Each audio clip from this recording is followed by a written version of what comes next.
ధనమదమ్ము చేత దానవుండైపోయి, ధనమదమ్ము చేత దానవుండైపోయి, పేదవాడు పడెడు బాధ కనక.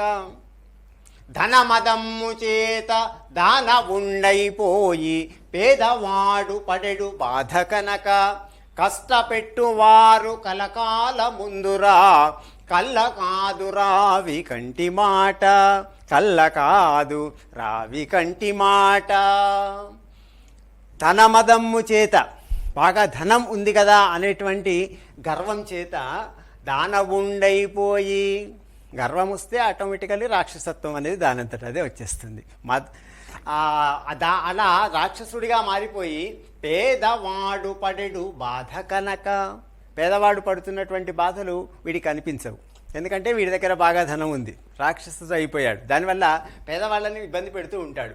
కష్టపెట్టువారు కలకాల ముందురా, అలా కష్టపెడితే, పేదవాళ్ళని కష్టపెడితే అలాంటి వాళ్ళు ఎంతకాలం బతికుంటారు, వాళ్ళు కూడా నాశనం అయిపోతారు.